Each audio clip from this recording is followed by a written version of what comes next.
Maafisa watano waandamizi kutoka katika kundi la wapiganaji wa Kipalestina la Hamas wameuawa kufuatia mashambulizi yaliyofanywa na Israel katika ukanda wa Gaza. Kufuatia mashambulizi ya anga yaliyofanywa na utawala wa Israel kushambulia kwa mabomu na makombora kwa Wapalestina wa ukanda wa Gaza, mbali na kuua Wapalestina 400 na kujeruhi zaidi ya raia 700 wakiwemo watoto na wanawake, maafisa watano waandamizi wa Hamas pia ni miongoni mwa waliouawa, akiwemo Esam Al-Dalalis, mjumbe wa ofisi ya kisiasa ya wapiganaji hao wa ukombozi wa Palestina. Afisa mwingine wa Hamas aliyeuawa ni pamoja na Behjat Abu Sultan, ambaye ni mmoja wa viongozi mashuhuri wa Hamas anayehusika na operesheni za ndani huko katika ukanda wa Gaza.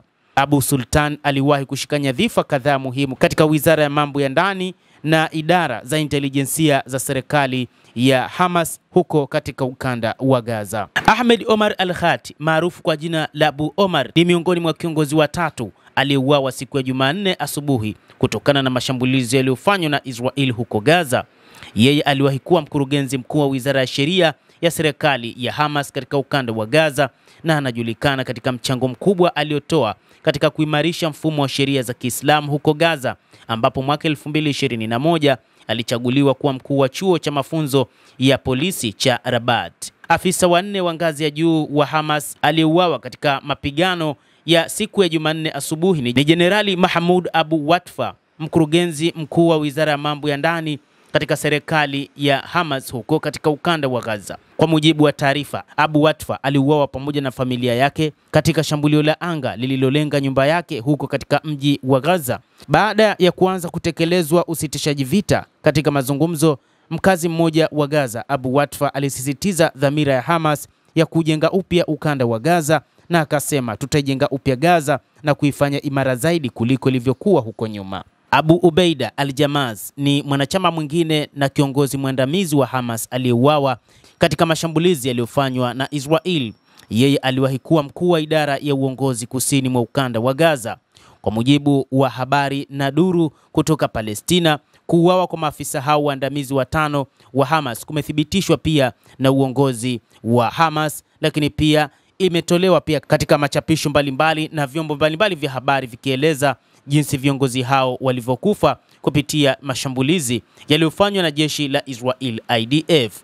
Hadi sasa jumla ya watu 400 wameuawa na wengine 700 wamejeruhiwa kufuatia mashambulizi hayo yaliyofanywa na Israel katika eneo hilo la ukanda wa Gaza. Mataifa mbalimbali ulimwenguni yamelaani juu ya mashambulizi hayo na kwamba wito umetolewa na mataifa hayo juu ya kusitisha kwa mapigano hayo, na hata katibu mkuu wa Umoja wa Mataifa Antonio Guterres amesema ameshtushwa na mashambulizi mapya ya Israel katika ukanda wa Gaza. Katibu mkuu huyo wa Umoja wa Mataifa amesema ameshtushwa na ameshangazwa sana na mashambulizi ya hivi karibuni yaliyofanywa na utawala wa Israel dhidi ya Gaza, ambayo yameua mamia ya Wapalestina katika eneo hilo la ukanda wa Gaza. Mamlaka katika ukanda wa Gaza zimetangaza kuwa mamia wa Palestina waliuawa na wengine wengi walitoweka wakiwa hawajulikani waliko ndani ya muda wa masaa 5 tu baada ya shambulizi lililoanza kwa mara nyingine tena katika eneo hilo la ukanda wa Gaza, ambalo watu walikuwa wakianza kusahau juu ya mashambulizi ambayo yametokea. Mashambulizi hayo hadi sasa ambayo yalianza Oktoba 7 mwaka 2023 hadi wakati huu yanaongezwa Palestina 48,500 waliouawa, wengi wakiwa ni watoto pamoja na wanawake, na wameigeuza Gaza kuwa eneo la magofu. Mtazamaji, endelea kutufuatilia nasi tutaendelea kukujuza ni nini ambacho kinaendelea wakati huu katika eneo hilo la ukanda wa Gaza, katika eneo hilo la Mashariki ya Kati, hasa katika eneo la ukanda wa Gaza ambapo Israel imeanzisha mashambulizi upya. Mimi ni Adam Hussein.